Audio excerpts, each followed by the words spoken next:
Hey, what's going on, Whole Nation? CJ with DoakTalk. I'm your host.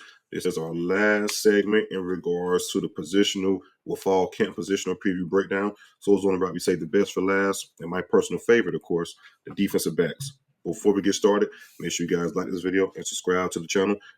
Welcome all new subscribers to the DoakTalk Earl. We're going to have a very fun 2024 season as we get ready to see what this version of the nose can do as far as, on the field. So again, like this video, subscribe to the channel. You have a bunch of content coming your way coming soon. All right, guys, this is my favorite position on the field by far. I guess I'm a little biased. With that being said, this is probably one of the better position groups on FSU roster, in my opinion. I think the defensive backs could possibly be better than last year's defensive backs. As far as from a performance standpoint, and that's saying a lot because we had some very good DBs last year. They played a lot of good football. With that being said, I go ahead and jump into it. The first defensive back we want to talk about is Azareye'h Thomas, all-world cornerback out of Niceville, Florida. This kid could do it all, 6'2", around 200 pounds. Wasn't a full-time, well, wasn't a starter last year at all because we had Ronaldo Green and Fentrell Cypress, but was the third guy off the bench and played pretty much starter reps when it comes to the snaps he played. And he was a big-time impact player for FSU, finishing with 10 pass breakups during his sophomore campaign. Potential-wise, he has unlimited potential. The kid has everything you want from a skill standpoint for a cornerback. He's physical, great feet, long arms, attacks the ball. Doesn't mind getting in mix and making tackles. He's just a complete cornerback, man. He's going to be, in my opinion, another high draft pick for FSU and just continue the DBU mantra, that we built up over the years. I think he's next up. He's going to have a big time year. He's going to compete for all ACC and all American honors this upcoming year. Like I said, he had 10 pass breakups, as a sophomore and backup reps. And I said it in the video previously with as far as Patrick Payton and the 10 pass breakups he had as a defensive end. Just 10 pass breakups will get you all conference consideration. So look for AZ to take another big step in being the best cornerback on the team and one of the best cornerbacks in the country, and trying to take away the best receiver of the opposite team. Fentrell Cypress, another wily vet. I'm talking about a veteran corner that's been a multi-year starter in this league, 3 years to be exact. Played some ball previously at Virginia before transferring over to FSU. Was the full-time starter last year and played some very good ball for FSU. Rarely gave up anything. If he did give up anything, it was underneath routes and things like that. I think the worst game he possibly had was the Duke game. And with that being said, that was just because he took a couple bad angles in regards to tackling. Had nothing to do as far as his cover skills. Early on in the season, I think FSU was playing a little bit softer and was giving a lot of underneath routes. But once you start locking up and just playing strictly man coverage, it was barely anything given up. Like I said, a wily vet, had 8 pass breakups this past year. Look for Fentrell and AZ. Both of those guys will be drafted within this upcoming NFL draft. That's if AZ does enter the draft, like most people suspect. But both of these guys will be drafted for the 2025 draft, and this is probably going to be the best tandem cornerback in the ACC for this 2024 season, and one of the best tandems in the country from a standpoint as far as playing time. Just like I said, the playing time, the skill that they have, and just the work they put in over the years. This is probably one of the better duos in the country. This is a transfer that everyone was really excited about and happy about, so to speak, in regards to what he could bring to the table and do for FSU. Earl Little Jr., transfer from University of Alabama. If you guys remember, he is from American heritage, and his father, Earl Little Sr., played at the University of Miami and played some NFL football. 6'1", 186 pounds. The sky's the limit for this kid. Still, I mean, he could do it all from a quarterback nickel perspective. If you guys remember what Jamie Robinson used to do at FSU when they line him up in the slot and blitz him and use him in those type of packages, I think Earl Little Jr. could be that, just at a higher level as far as ceiling and athleticism, right? This kid has it all. FSU was really excited what he did in spring practice. He opened a lot of eyes. He's going to play a big time role for FSU. I know people are really, and even me, I wasn't happy to see Greedy Vance leave the FSU program. He was a veteran guy that played a lot of football as well. But I think Earl Little Jr. kind of raises that room a little bit just from a skill and size standpoint, something that Greedy didn't really have, especially the size. So I think Earl Little Jr. is going to have a pretty good fall camp and build upon a strong spring practice and summer he had and be an impact player for FSU and turn into a household name for Seminole fans.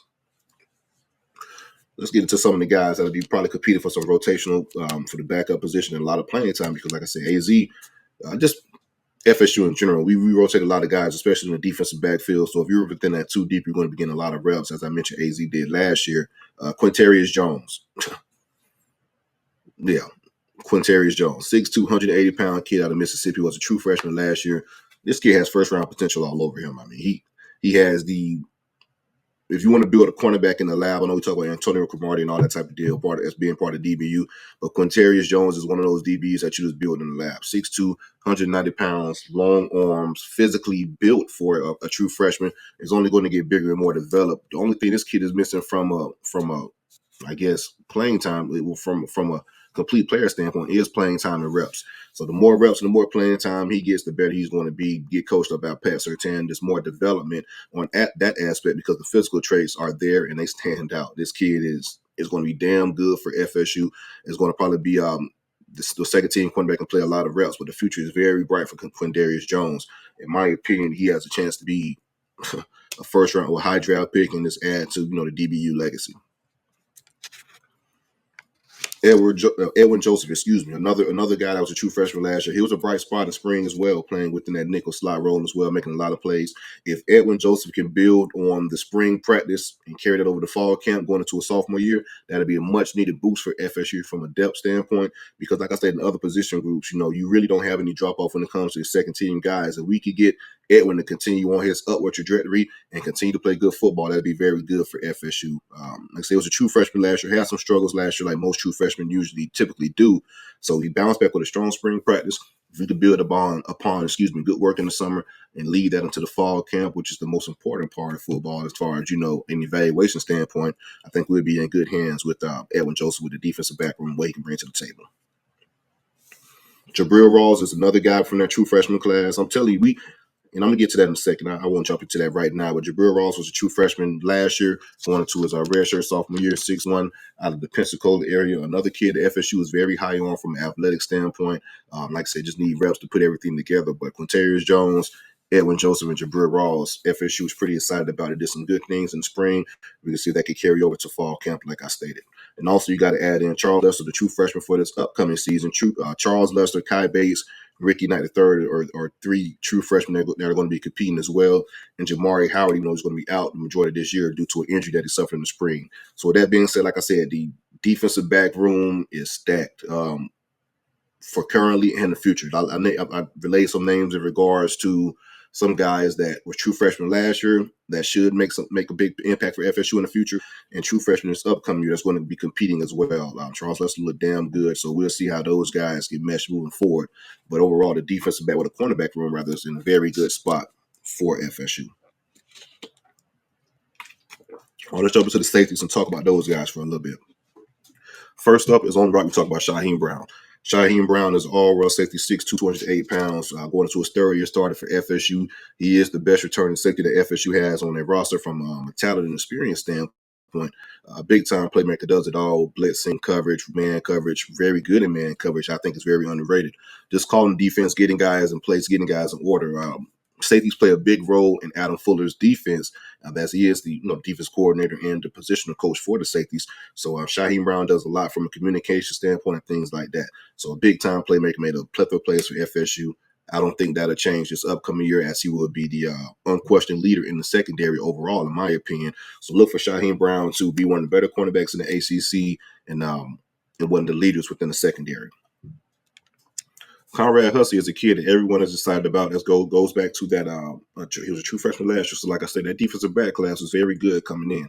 But he made some splash plays for FSU. Uber athletic kid that flies to the ball. He's probably the most athletic safety that we have. Flies to the ball and he's violent. He comes with bad intentions. He's a physical kid. He will knock your head off if given a chance. Just remember that play against Virginia Tech last year where he was a good damn running back too. Ended up catching the running back on a quick ride out in the flats and ended up knocking the kid's block off, knocking them out and fumbling the football. So you saw the impact, and also not just the hit, it's how fast he got to the ball carrier, right? That's what I said from an athletic standpoint, he's probably the best in the room. He plays very, very fast. He's a downhill guy, rangy. He got to that ball carrier, that receiver rather, at that point in time in an instance and made that big hit. And also made some eye-popping interceptions from an athletic standpoint.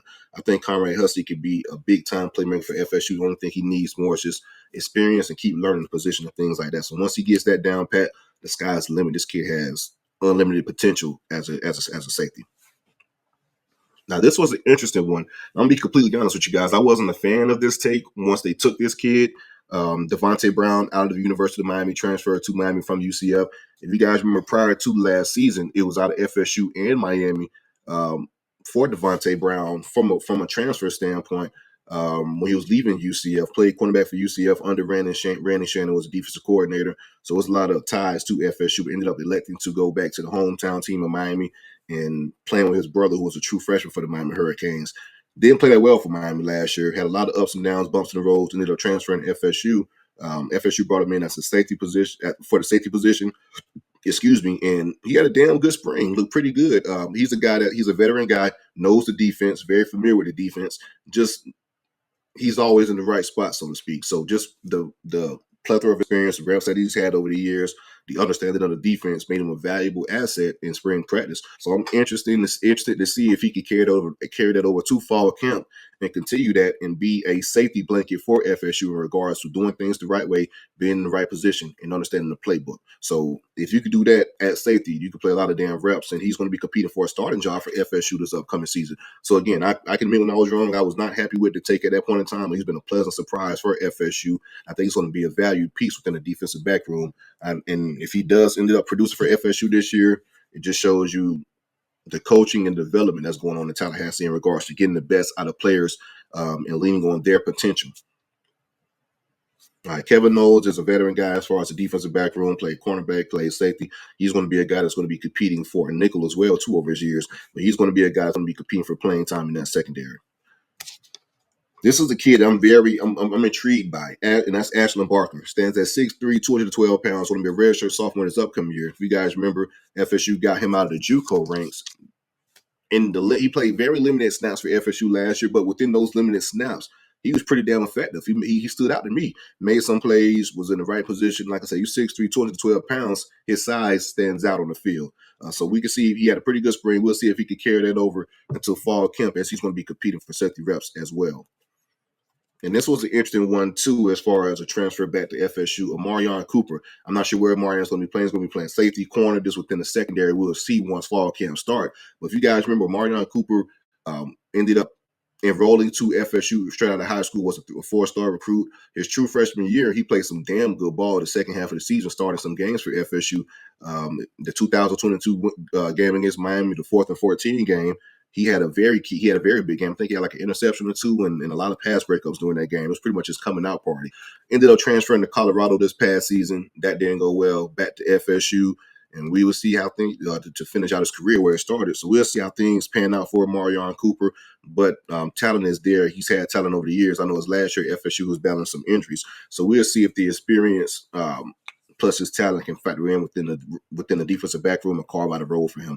Whether it's cornerback or safety, that remains to be seen. Last kid I want to talk about, like I say, was a true freshman this past year, a part of that class with Quindarius, Jabril, and Edwin Joseph.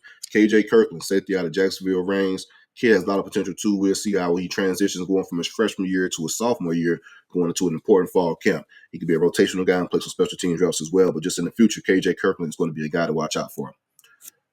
All right, guys, that's all we have for the defensive back position, the best position and most athletic position on the field, in my opinion. So make sure you guys like this video, subscribe to the channel.